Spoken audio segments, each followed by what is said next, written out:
To be honest, I've really struggled about what I want to talk about today. Because I gave the headline, it was like, yeah, I can figure something out for that. And that was a year and a half ago, and I still kind of haven't.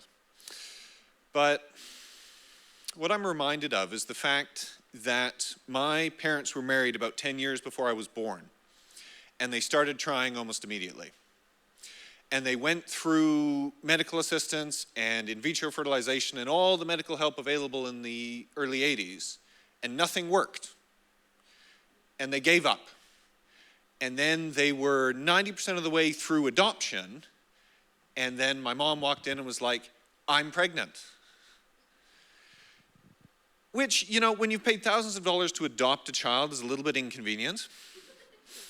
And I feel slightly worse because her pregnancy was a bit of a rough ride as well. Sorry, Mom.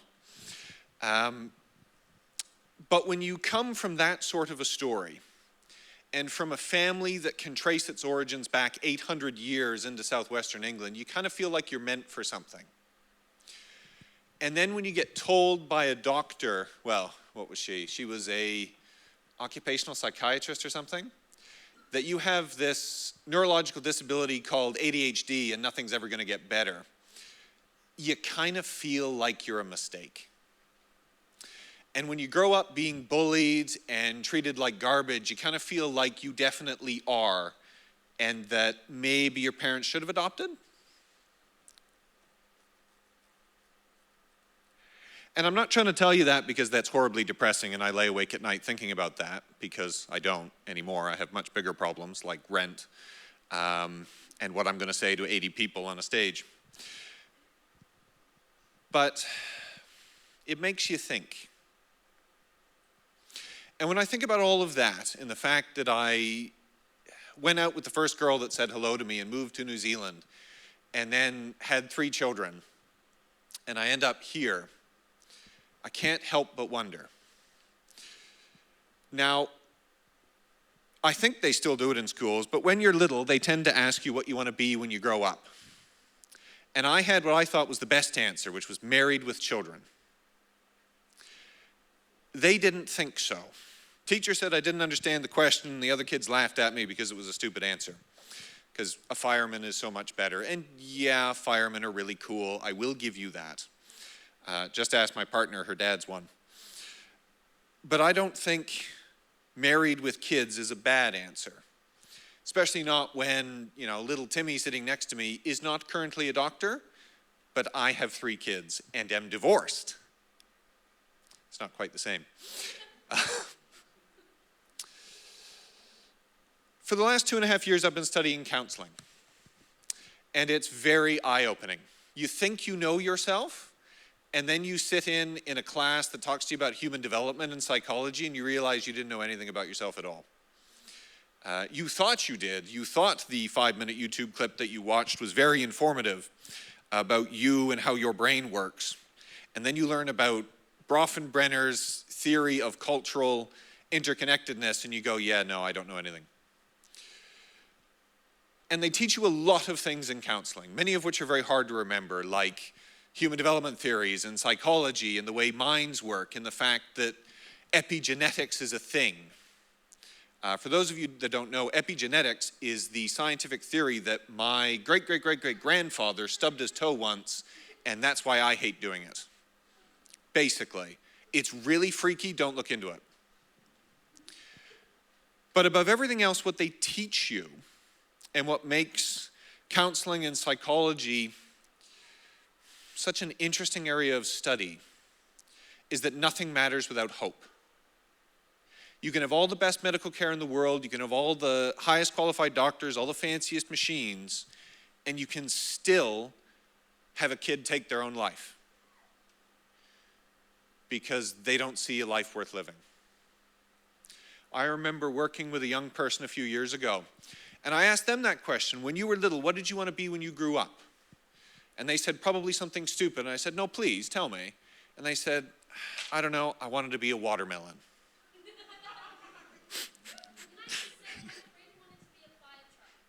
See, and that's a beautiful answer.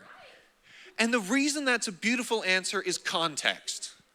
Because that young person, a year later, told all of their friends, look, I don't want you to call me by my birth name, I want you to call me this. And I don't want you to call me she, I want you to call me he.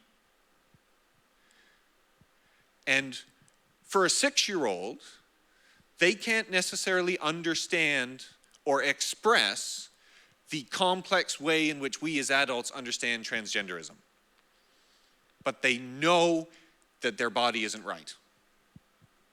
Or they know what's important in life. Like, I would love to talk to the person that wants to be a fire truck. There is an amazing story behind that. And there is a fantastic individual who doesn't yet have people around them necessarily who can understand and translate from fire truck to what it is that their brain knows is right. I have 2 daughters. I have 1 son. He's 7 months old.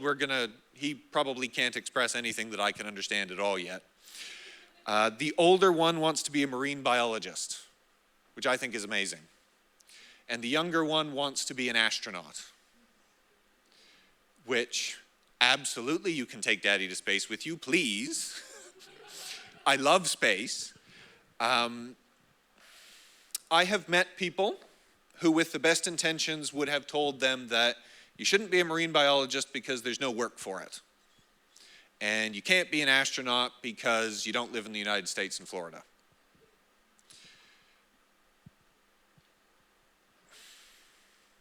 What's the point then? If we're going to tell our kids that they can't be what they want to be when they grow up, that their dreams don't matter. And again, we often do it with the best of intentions, and I'm using we because I have made that mistake before too. And from the best intentions, we make the worst decisions. And it's usually, and I'm qualifying that with usually, and in my experience, because we don't have hope. Counselors have a lot of things they have to do. I am not a counselor. I don't do all of them, but I'm learning. But the thing they teach you that is most important is inspiring hope. The young person with an eating disorder has to believe that one day that monster inside them isn't going to control them. The person who is dealing with depression or anxiety or a traumatic event has to have the dream that one day they're going to wake up and it's not going to control their life. Because otherwise, if we're not moving forward, where are we going? For 12 years, I lived in a relationship which you could describe as abusive.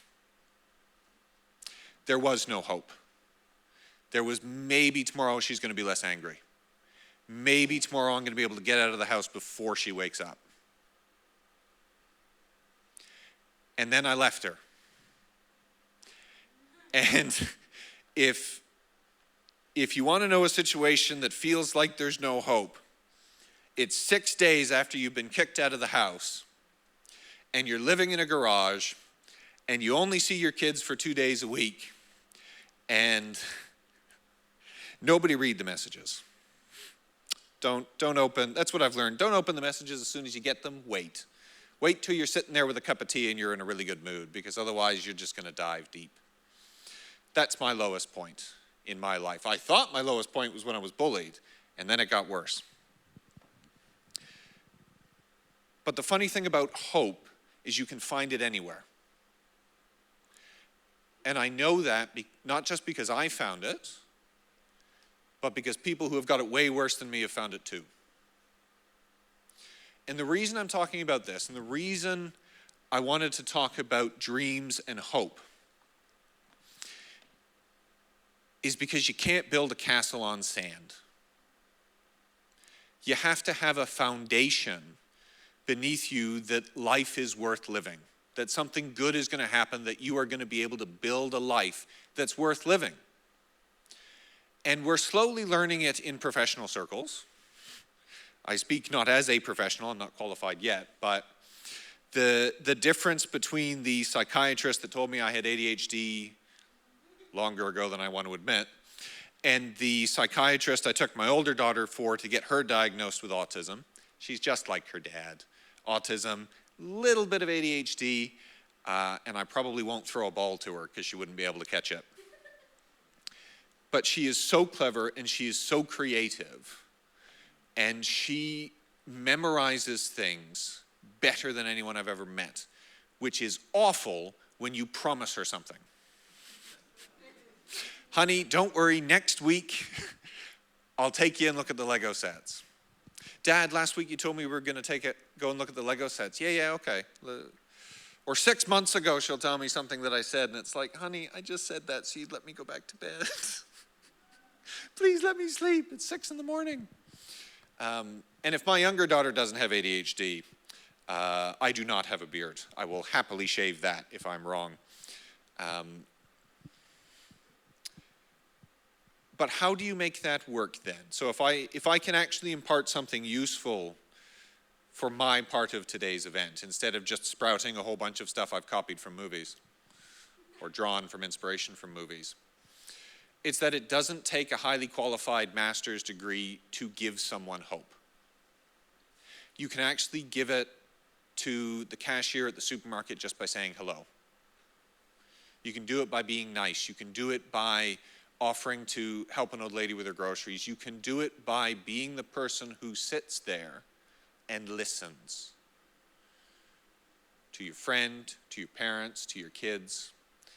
You really don't have to be special to make somebody's day better.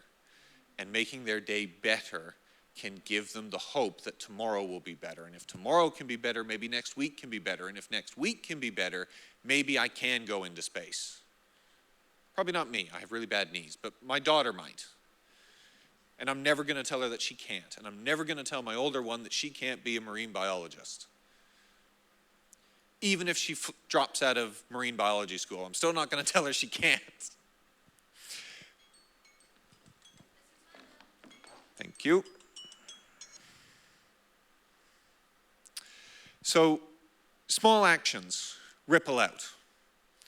And that's what I want people to understand, and that's what I want you to take away from my rambling, disjointed period here today, is that you can give somebody hope. And even if the only person that you give hope to is yourself, that's fine. You need hope too. And it's all right to draw it from really weird sources, like a guy dressed as a Viking at a disability seminar, or from a movie, or a video game, or wherever. It doesn't matter. And there is no wrong answer to what do I want to be when I grow up?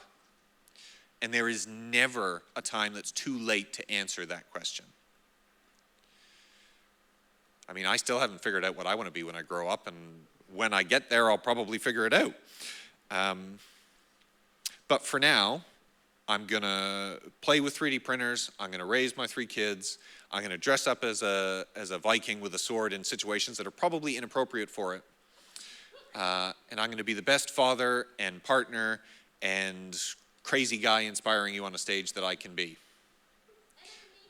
And a comedian. I have considered stand-up comedy. I am genuinely terrified of the prospect. But then again, I was also terrified to speak at TEDx a few years ago, and that was in front of 1,000 people, and I did collapse afterwards and have a panic attack. But that was after. We can be who we want to be. And that's what I hope you take away from all of today.